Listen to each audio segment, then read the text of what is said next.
Hey y'all, good morning. So I'm coming to y'all really quick today. And this is a little personal for me, but I just needed to talk. If that's all right with y'all, can I just talk and be really transparent and I don't know, just release some stuff. Y'all, I don't know if it's the menopause that has my emotions just racing.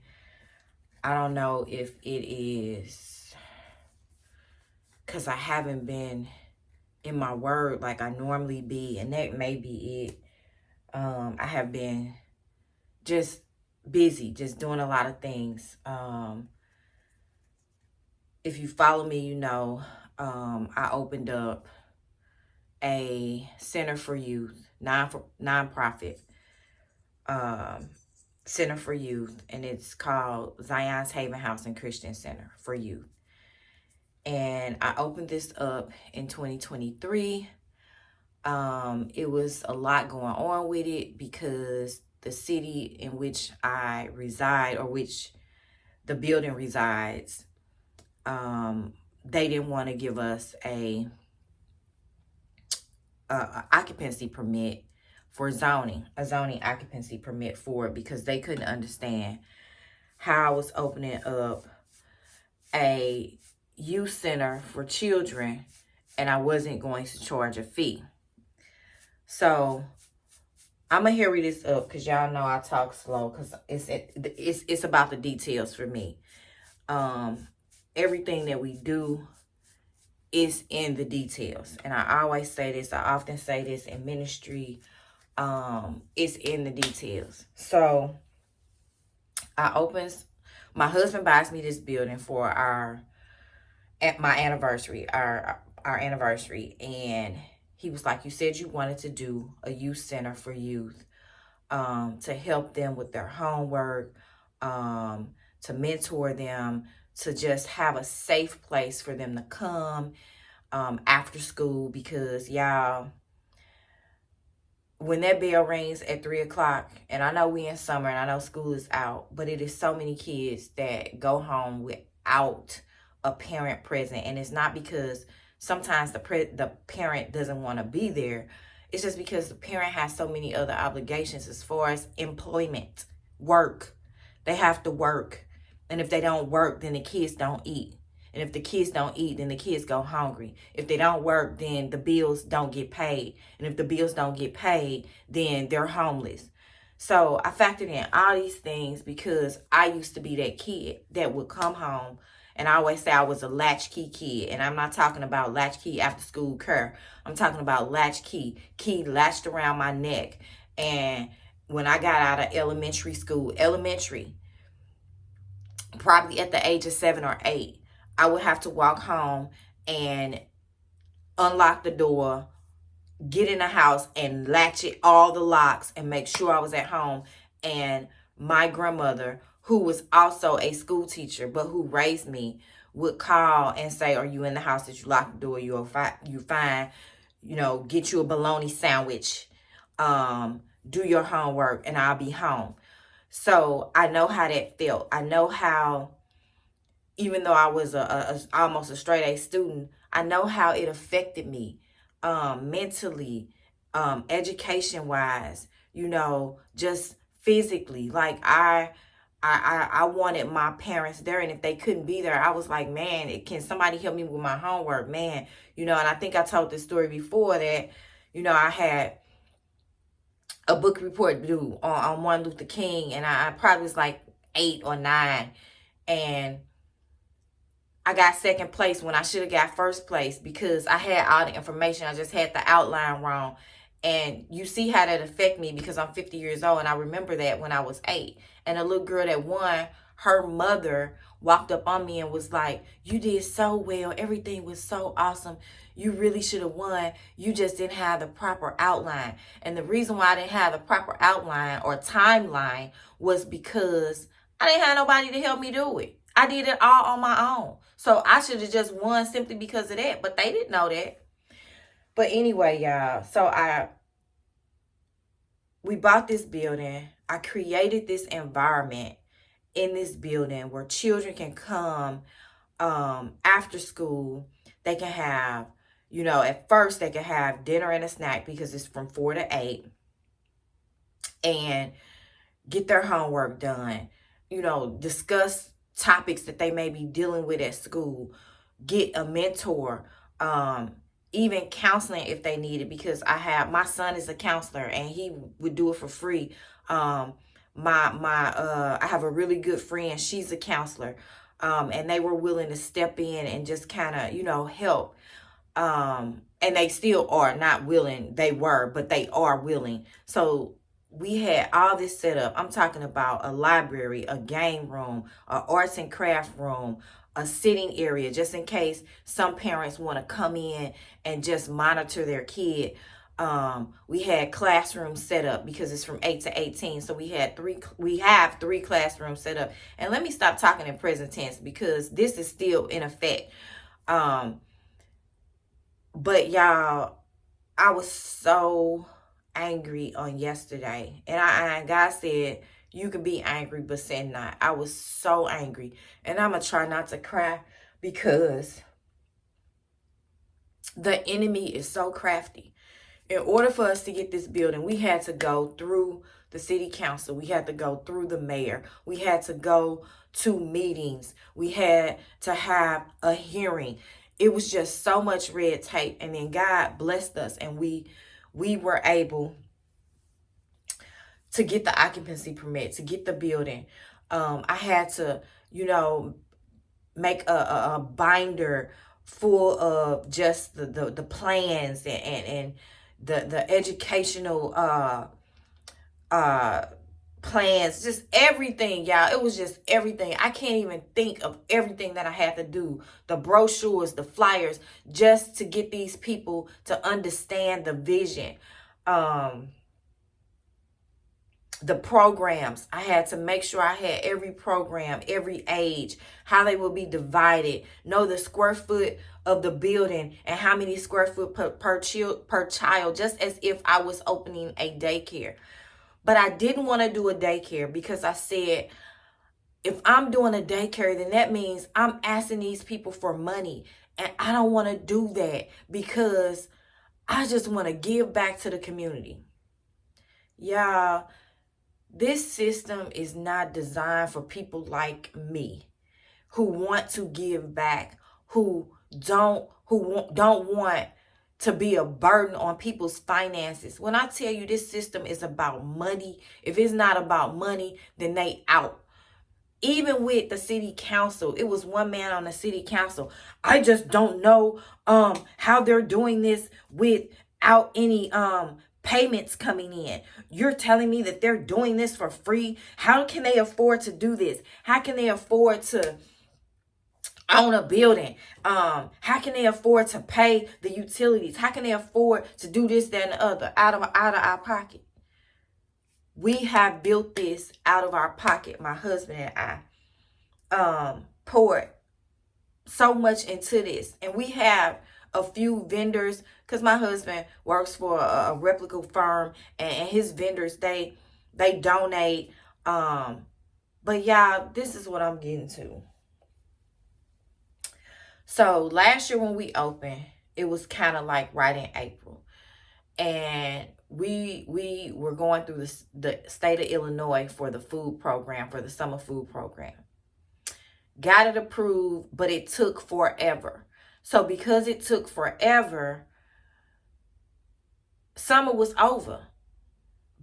By the time we got everything done and everything in, summer was over. So all the kids that were coming, we were just, buying fruits and vegetables and snacks and stuff like that, just ourselves, going to Sam's, getting this stuff, waters and juice and milk, getting this stuff ourselves and just feeding the kids with it. And it wasn't a big deal. But then when they said, okay, well, you probably should be on the food program. So I applied, sent in all the paperwork, financial statements, all this stuff. And it took them so long to get the ball rolling, we missed it. So they sends us a withdrawal letter saying, okay, since the summer it's over. We're withdrawing you from the food program. You reapply next year. So every year you have to reapply. So now this year, I was like, I'm going to be on it because we already up and running. It is February when it opens. I'm going to be the first applicant. I sent my stuff in. As soon as it opened, February 1st, 2nd, I was sending in my stuff. All the same stuff that I sent in last year. But different financial statements because, of course, our finances changed. So since Zion's Haven House and Christian Center for Youth wasn't in effect for a full year, they really didn't have any financial statements. They only had like little donations. So I sent in all my husband and I, our personal financial statements. And we was like, okay, I know we got more than enough, not trying to be funny, to make sure that this thing worked. Because with the food program, you have to purchase the food up front, or pay the distributors up front, and then they reimburse you on the back end. So I was like, that's cool. We could do that. Y'all, why they deny us? So it's now, school just let out. So I have been dealing with this since February, y'all. Emailing, sending in documents, sending in everything they ask, taking the test, doing all these things. And they gonna say, we're unable to approve this program for the Haven House because it's so new and fresh. In other words, and I'm like ad-libbing because I can't even remember what this email said. I just kind of skimmed through the email and was like, God got us, good day.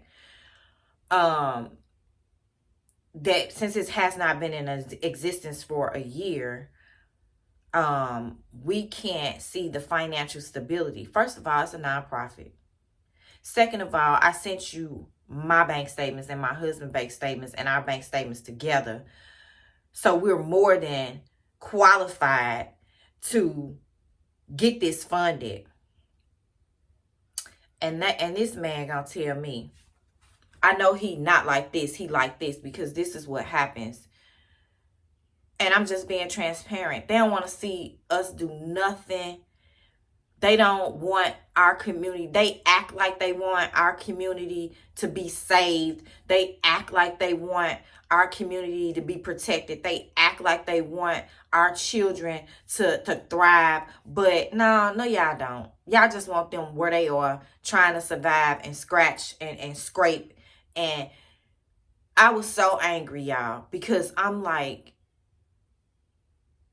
Dean, because that's his name. You and this, y'all been looking over these documents since February. Y'all gonna wait till the 9th inning and say we're unable to approve this because the Haven House has no financial backing, when I just told you that we are backing it 100%. This is our vision. That we've established this. But not just that, y'all. They sent a representative out to tour the facility last year, to tour the facility and to document her findings. And this woman came out and she was like this and not like this. And she was like, this is amazing. What you have done is amazing. I wish you nothing but the best. I'm checking all the boxes. Yes, yes, yes, yes, yes. You deserve this food program for these kids in this area, because the area where the building is not poverty stricken, but it's low income in that area, because it has to be in order for them to even look into doing the food program. Honey, they have all the stuff they need to survey the area, and they are capable of saying yes. They said no.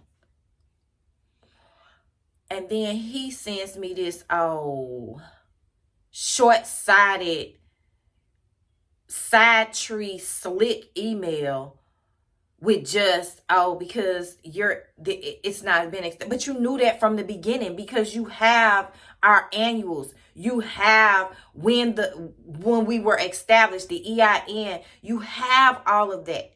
You have all of that. So you knew all of that. Yeah, I was so angry. And the Lord said, I got you. I had you last year with these kids. I'm going to have you this year.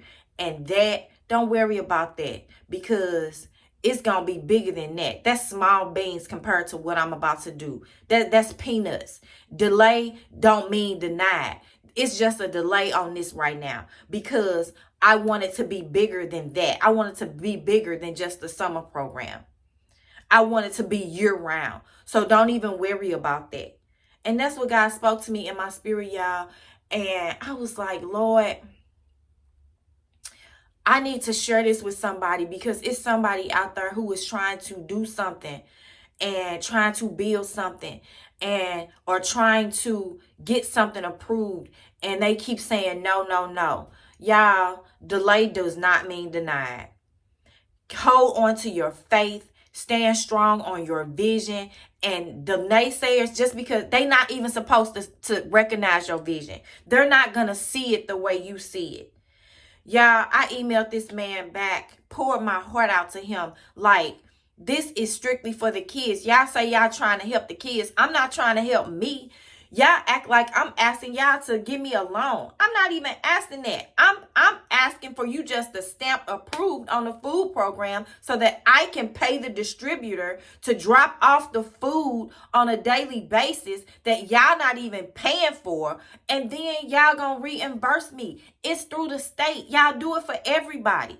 Y'all will do it for somebody who is feeding people, kids in a park, but y'all won't do it for somebody who has a whole center for these kids to come to, where they can learn, play, have activities, go on field trips, and do all these things in the summer. Really?